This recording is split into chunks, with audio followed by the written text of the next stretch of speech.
생일상에 늘 올라가 있던 그 케이크, 동네마다 하나쯤은 꼭 있었던 베이커리. 무슨 브랜드인지 기억나시나요? 전성기 전국 800여 개, 매장, 연매출 1000억 원대를 기록했던 크라운 베이커리. 하지만 지금은 흔적조차 찾아보기 어렵습니다.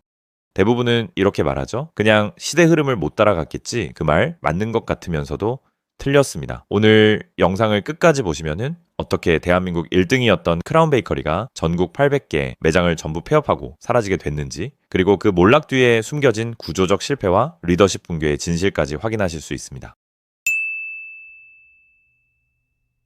1947년 서울역 뒤편, 좁고 허름한 골목에 자리한 작은 빵집. 그 이름은 바로 영일당제과, 훗날 크라운 베이커리로 이어지는 브랜드의 시작점이었습니다. 이 빵집을 연 사람은 윤태현, 전남 해남 출신. 1937년 목포 영흥중학교를 졸업한 그는 서울에 가면 기회가 있다는 믿음 하나로 상경했습니다. 하지만 그 시절은 밀가루도 귀하고 설탕 한 줌도 소중하던 시기였죠. 그러나 그는 주저하지 않았습니다. 제과 기술을 독학으로 익히고 수십 번의 실패와 실험을 거듭한 끝에 결국 산도, 콘칩 등 대한민국 사람이라면 누구나 알 법한 국민 과자를 만들어냅니다. 이후 그의 아들 윤영달이 개발을 주도한 조립봉 같은 스낵도 성공을 이어갔고, 크라운 제과는 자연스럽게 가족 경영과 혁신 연구의 상징이 되어갔습니다. 그리고 이 모든 흐름의 중심에는 제과, 기계와 생산 설비까지 스스로 고안해냈던 장인이자 발명가 윤태현이 있었습니다. 그의 노력과 집념은 곧 브랜드의 성장으로 이어졌습니다. 그가 운영하던 제과점은 1968년 법인으로 전환되며 이름을 크라운 제과로 바꾸고 롯데, 혜태, 오리온과 함께 국내 4대 제과업체 중 하나로 성장하게 되죠. 그러던 중 1988년 서울올림픽을 계기로 한 가지 결단이 내려집니다. 과자만으로는 부족하다. 사람들은 더 신선하고 매장에서 바로 만든 빵을 원한다. 그렇게 탄생한 것이 바로 크라운 제과의 생과사업부를 분리한 크라운 베이커리입니다.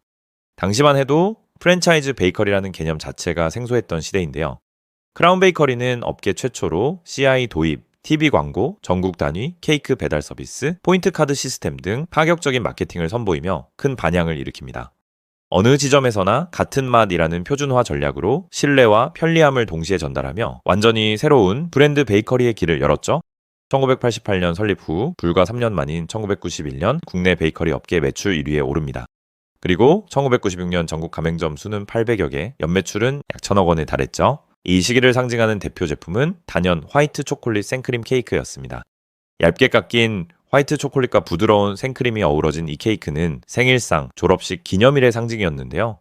생일 케이크는 무조건 크라운이지, 이 한마디가 당연했던 시절이었죠. 크라운 베이커리는 단순히 제품을 파는데 그치지 않았습니다. 고객 경험 전체를 설계했던 브랜드였는데요. 전국 어디서든 당일 케이크 배달 가능, 택배 시스템을 활용한 이색 마케팅, 계절마다 출시되는 시즈널 상품과 신제품, 매장마다 통일된 포장 디자인과 고객 응대 매뉴얼까지. 이처럼 철저하게 구성된 운영 시스템은 20대에서 30대 여성, 직장인, 학생층까지 폭넓은 소비자층을 사로잡았죠.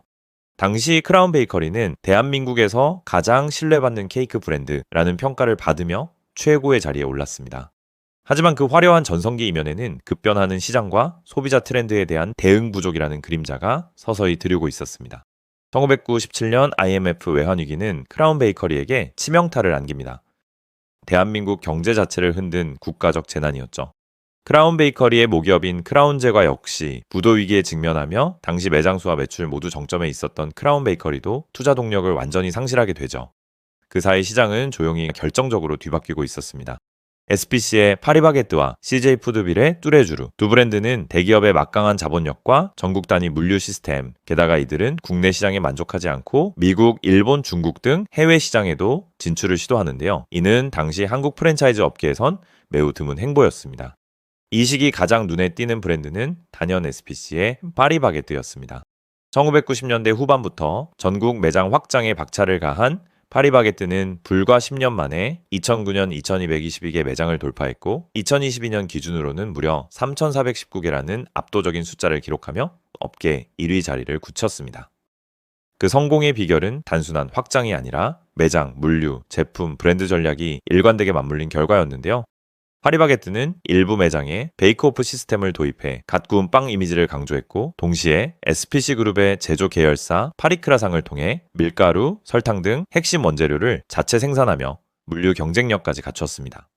생크림 케이크, 샐러드, 고급 커피 등 빠르게 변하는 트렌드에 맞춘 제품을 선보이며 동네 빵집이 아닌 라이프스타일 공간으로 진화했고요. 2004년 중국 상하이 1호점을 시작으로 2019년 403개, 2024년 기준 전 세계 580여 개 매장을 운영하며 2030년까지 글로벌 1000개 매장이라는 목표를 향해 나아가고 있죠. 반대로 후발주자였던 CJ푸드빌의 뚜레쥬르는 전국 모든 매장에서 베이크오프 시스템을 일괄 도입하며 매일 갓 구운 빵이라는 강한 인식을 구축하는 데 집중했는데요.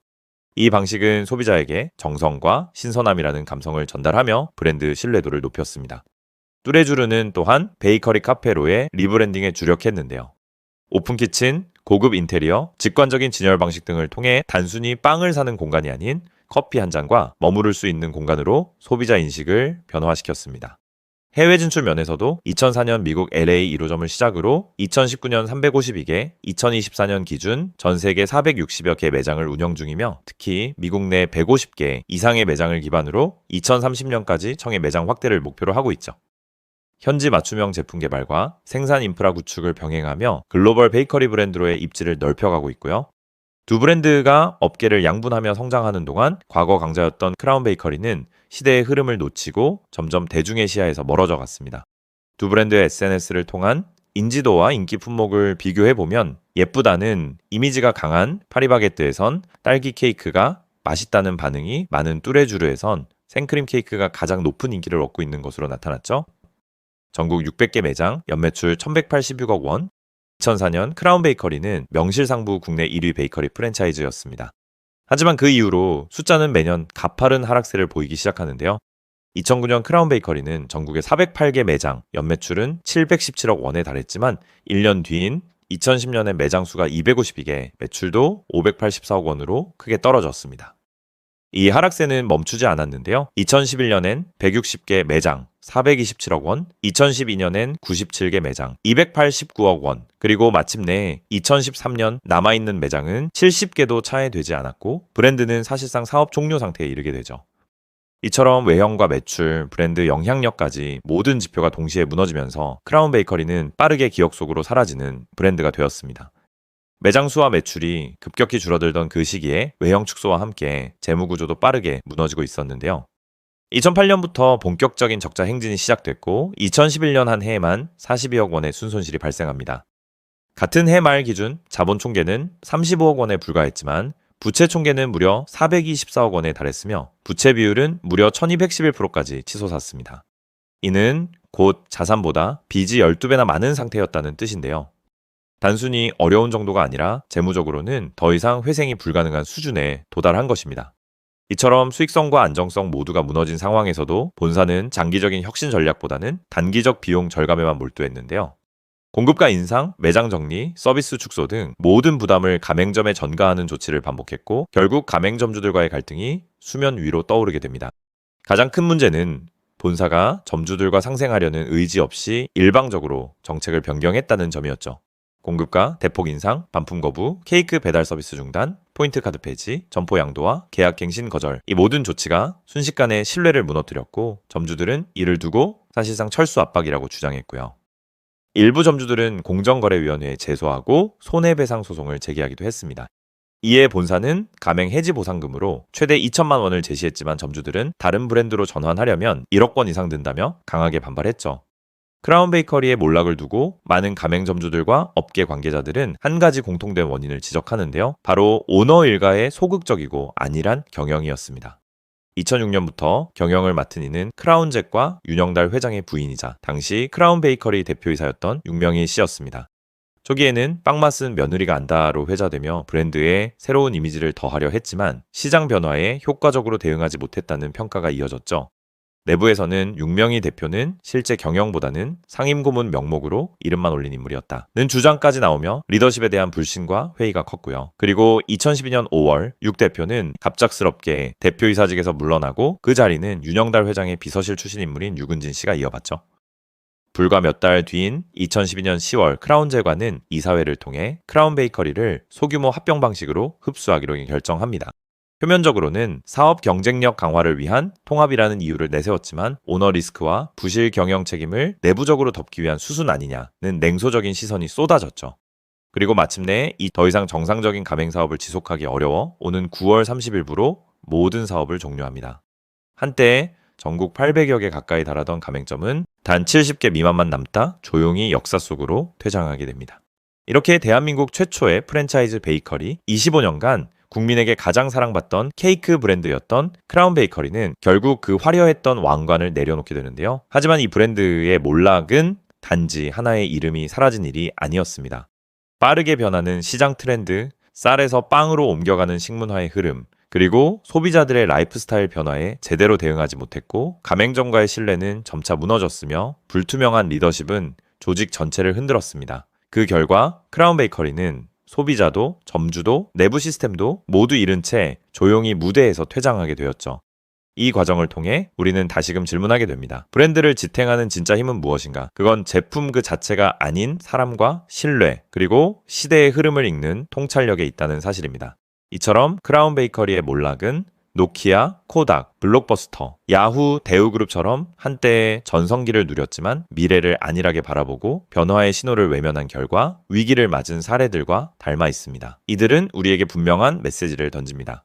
혁신을 거부하고 변화에 둔감해진 순간 어떤 기업도 어떤 콘텐츠도 예외 없이 무너질 수 있다. 이제 크라운 베이커리는 누군가의 생일 사진 속 골목 어귀의 오래된 추억 속에만 남아 있습니다. 동시에 프랜차이즈 산업의 성공과 실패를 모두 보여준 살아있는 교훈으로 기억됩니다. 하지만 잊지 말아야 할 점은 이 브랜드가 대한민국 제과 산업의 새로운 문을 연 선구자였다는 사실이죠. 혹시 여러분은 크라운 베이커리에 어떤 추억이 있으신가요? 댓글로 여러분의 이야기를 들려주세요. 오늘 영상이 유익하셨다면 구독과 좋아요, 알림 설정까지 잊지 말아주세요. 여러분의 관심은 다음 이야기를 만들어가는 가장 큰 원동력이 됩니다. 시청해주셔서 감사합니다.